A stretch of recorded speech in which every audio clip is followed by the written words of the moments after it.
کو نصیحت کرتے ہوئے کہا، اے نوجوان تیری یہ جوانی تجھے دھوکے میں نہ ڈالے، کتنے ہی جوان ایسے تھے جنہوں نے توبہ میں تاخیر کی، لمبی لمبی امیدیں باندھی، موت کو بھلا کر یہ کہتے رہے کل توبہ کر لیں گے، پرسوں توبہ کر لیں گے، یہاں تک کہ اسی غفلت کی حالت میں انہیں موت آ گئی اور وہ اندھیری قبر میں جا سوئے۔ انہیں ان کے مال، ان کے غلام، ان کی اولاد، ان کے ماں باپ نے کوئی فائدہ نہ دیا۔ فرمان الہی ہے، اللہ پاک پیارے قرآن میں ارشاد فرماتا ہے، پارہ 19 سورۃ الشعراء آیت نمبر 98، یوم لا ينفع مال ولا بنون الا من اتى الله بقلب سلیم۔ ترجمہ کنز الایمان، جس دن نہ مال کام آئے گا نہ بیٹے، جس دن نہ مال کام آئے گا نہ بیٹے، مگر وہ جو اللہ کے حضور حاضر ہوا سلامت دل لے کر۔ تو ہم میرے پیارے پیارے اسلامی بھائیوں اس دنیا میں مسافر ہیں۔ ہمارے پیارے نبی صلی اللہ علیہ وآلہ وسلم فرماتے ہیں، قبر روزانہ پکار کر کہتی ہے، میں مسافرت کا گھر ہوں، میں تنہائی کا گھر ہوں، میں مٹی کا گھر ہوں، میں کیڑوں کا گھر ہوں۔ جب مومن بندہ دفنایا جاتا ہے تو قبر کہتی ہے، مرحبا تو اپنے ہی گھر آیا، میری پیٹھ پر چلنے والوں میں سے تو مجھے زیادہ محبوب ہو۔ آج جب تم میرے حوالے کر دیے گئے تو ان قریب دیکھو گے کہ میں تم سے کیا اچھا سلوک کرتی ہوں۔ چنانچہ قبر اس کے لیے حد نگاہ تک کشادہ ہو جاتی ہے، اس کے لیے جنت کا دروازہ کھل جاتا ہے۔ مگر جب گناہگار یا کافر آدمی دفن کیا جاتا ہے، قبر کہتی ہے، نہ تجھے مبارک ہو نہ ہی یہ تیرا گھر ہے، میری پیٹھ پر چلنے والوں میں تو میرے نزدیک سب سے زیادہ برا ہے۔ آج جب کہ تو میرے سپرد کیا گیا تو ان قریب تو دیکھے گا میں تیری کیسی خبر لیتی ہوں۔ یہ کہہ کر قبر اسے اس طرح دباتی ہے کہ مردے کی پسلیاں ایک دوسرے میں پیوست ہو جاتے ہیں۔ راوی کہتے ہیں، یہ بات فرماتے ہوئے اللہ پاک کے پیارے نبی صلی اللہ علیہ وآلہ وسلم نے اپنے ہاتھوں کی انگلیوں کو ایک دوسرے میں ڈالا، پھر فرمایا اس کے لیے 70 اژدہے مسلط کر دیے جاتے ہیں، اگر ان میں سے ایک بھی زمین پر پھونک مار دے تو رہتی دنیا تک زمین میں سے کچھ نہ اگے۔ یہ اژدہے اسے ڈستے اور نوچتے رہیں گے یہاں تک کہ اسے حساب کے لیے لے جایا جائے۔ پیارے پیارے اسلامی بھائیوں، ہمارا کیا بنے گا؟ ہمارا کیا بنے گا کہ ہم تو اپنی قبر کو یکسر بھولے بیٹھے ہیں۔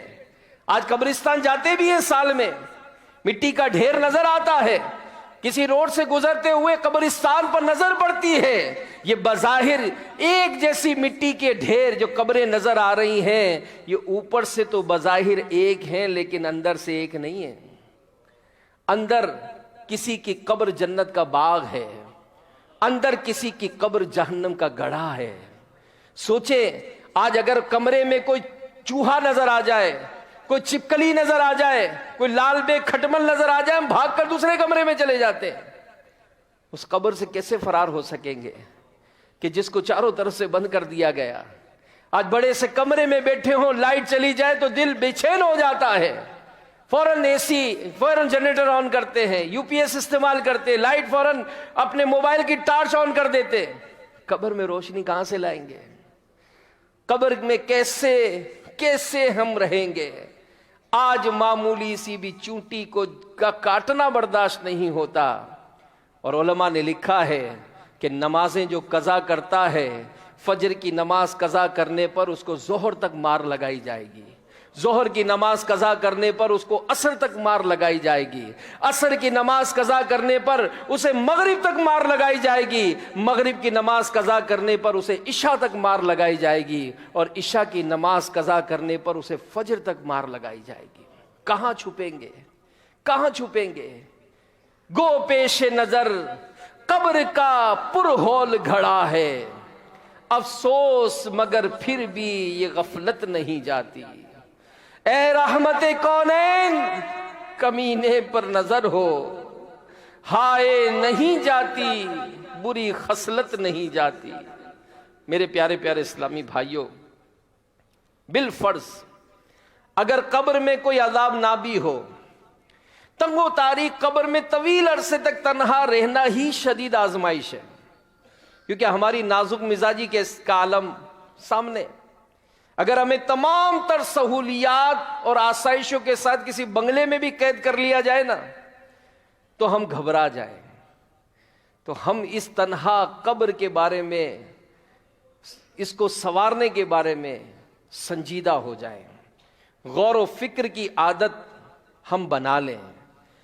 امیر اہل سنت اس کے فکر مدینہ کا ایک انداز بیان کرتے ہیں کہ کبھی کبھی تنہائی میں ہر طرح کے خیالات کو دور کر کے اپنے دوستوں رشتہ داروں کو یاد کیجئے جو وفات پا چکے ہیں، اپنے قرب و جوار میں رہنے والے فوت شدگان کو یاد کیجئے اور تصور کیجئے، خیال کیجئے کہ وہ کس طرح اپنے دنیا کے کاموں میں مصروف تھے، لمبی لمبی امیدیں باندھے، دنیاوی تعلیم، ڈگریاں حاصل کیے جا رہے ہیں، بنگلے بنائے جا رہے، گاڑیاں خریدے جا رہے، طرح طرح کے لباس، طرح طرح کی گھڑیاں، موبائل، ہر طرح کی آسائشیں کرنے کے لیے وہ مشقتیں اٹھاتے تھے، مستقبل کو بہتر کرنے کے لیے رات دن کوششیں کرتے رہتے تھے، اور اسی آسائش میں ان کو مزہ آ رہا تھا، یوں اپنی زندگی گزار رہے تھے کہ گویا کبھی انہیں مرنا نہیں ہے۔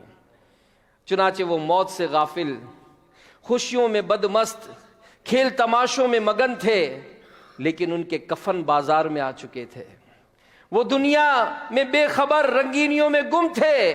اسی عالم میں اچانک انہیں موت نے آ لیا، قبروں میں پہنچا دیے گئے۔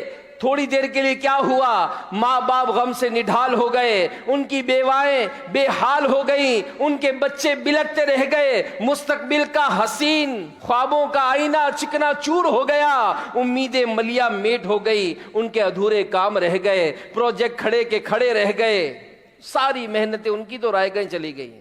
ان کے بعد کیا ہوا، ان کی بیواؤں نے دوسری شادیاں کر لی، ان کے مال آپس میں تقسیم ہو گئے۔ وہ لوگ جن کو یہ اپنے گھر میں آنے کا بھی اجازت نہیں دیتے تھے، آج وہی لوگ ان کے گھروں میں رہ رہے ہیں۔ جو اپنی گاڑی کو ہاتھ نہیں لگانے دیتا تھا، آج وہی شخص اس کی گاڑی میں گھوم رہا ہے۔ آج اسی کی سیٹ صاحب کی سیٹ پر اس کا دشمن بیٹھا ہوا، آج مزے سے اسی کا چھوڑا ہوا کاروبار کر رہا ہے۔ تو میرے پیارے پیارے اور اسلامی بھائیوں، ہم اس موت کی تیاری، اس آنے والی قبر کی بہتری کے لیے کوشش کریں۔ سیدنا انس رضی اللہ تعالی عنہ سے روایت ہے، رسول اللہ صلی اللہ علیہ وآلہ وسلم نے ارشاد فرمایا، جسے موت کی یاد خوف زدہ کرتی ہے، قبر اس کے لیے جنت کا باغ بن جائے گی۔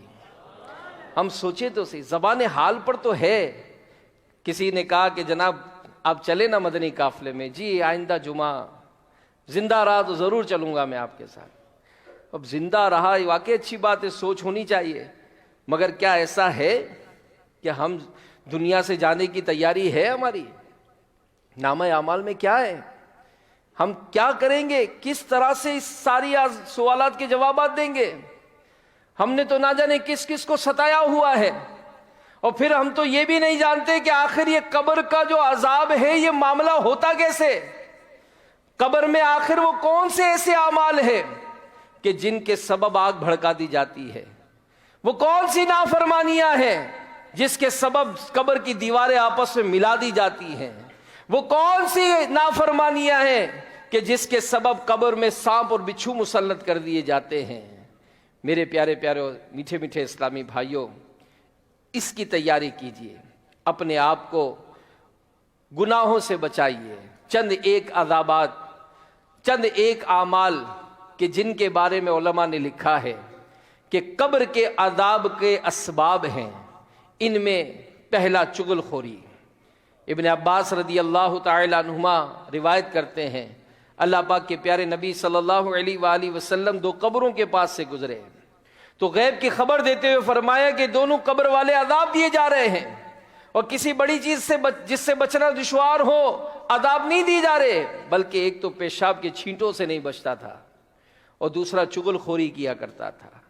پھر آقا صلی اللہ علیہ وآلہ وسلم نے کھجور کی تازہ ٹہنی منگوائی اور اسے آدھوں آدھ چیرا اور ہر ایک کی قبر پر ایک ایک حصہ گاڑ دیا اور فرمایا کہ جب تک یہ خشک نہ ہو تب تک ان دونوں کے عذاب میں تخفیف ہوگی۔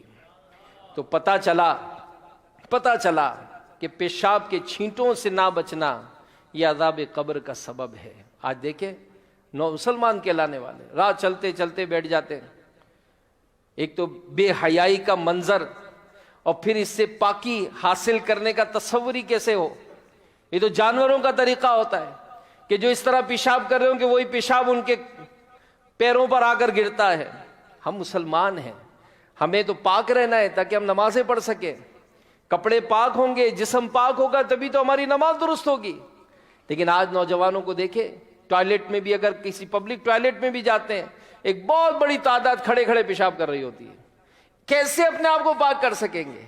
تو پیشاب کے چھینٹوں سے نہ بچنا عذاب قبر کا سبب بن سکتا ہے۔ چغلی، کسی کی کوئی بات نقصان پہنچانے کے ارادے سے دوسروں کو پہنچا دینا، یہ چغل خوری عام ہے۔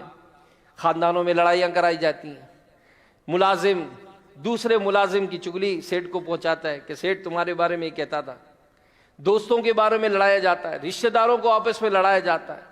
تو جن کی یہ عادت ہے وہ غور کر لیں کہ کہیں یہ مسلمانوں کو آپس میں لڑوانے کا جو عمل ہے یہ میری قبر میں کہیں آگ نہ بھڑکا دے۔ خواتین غور کریں، گھر میں بیٹھی ہوئی عورتیں غور کریں، ان کے اندر بھی یہ مرض بہت ہوتا ہے، لگائی بجھائی جس کو ہمارے یہاں بولتے ہیں، یہ بہت عام ہے، بات بات پہ ایک دوسرے کی شکایتیں پہنچا کر لڑائیاں کرواتے ہیں۔ اسی طرح غیبت، یہ بھی بدقسمتی سے بہت عام ہے، اور ہمارے پیارے نبی صلی اللہ علیہ وآلہ وسلم کے حوالے سے لکھا ہے کہ سیدنا ابی بکرہ رضی اللہ تعالیٰ عنہ فرماتے کہ میں رسول اللہ صلی اللہ علیہ وسلم کے ساتھ چل رہا تھا تو نبی پاک علیہ الصلوۃ والسلام نے میرا ایک ہاتھ تھاما ہوا تھا، ایک آدمی آپ کے بائیں طرف تھا۔ اسی دوران ہمارے سامنے دو قبریں پائیں تو اللہ پاک کے پیارے نبی صلی اللہ علیہ وآلہ وسلم نے فرمایا ان دونوں کو عذاب ہو رہا ہے اور کسی بڑے امر کی وجہ سے نہیں ہو رہا، تم میں سے کون ہے جو مجھے ایک ٹہنی لا دے؟ ہم میں سے آگے بڑھنے کی کوشش کی، میں سبقت لے گیا، پھر سرکار نے ایک ٹہنی کا ٹکڑا رکھا، پھر ارشاد فرمایا یہ جب تک تر و تازہ رہیں گی ان پر عذاب میں کمی رہے گی، اور ان دونوں کو غیبت اور پیشاب کی وجہ سے عذاب ہو رہا ہے۔ غیبت کیا ہے؟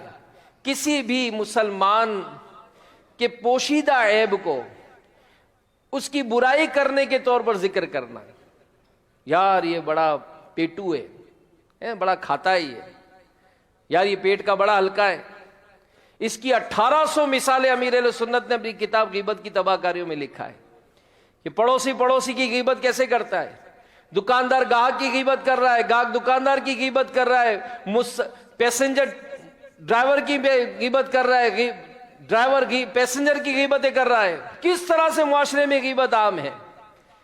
تو جب ہی ہم نعرہ بھی لگاتے ہیں کہ غیبت کے خلاف جنگ، غیبت کے خلاف جنگ، غیبت کے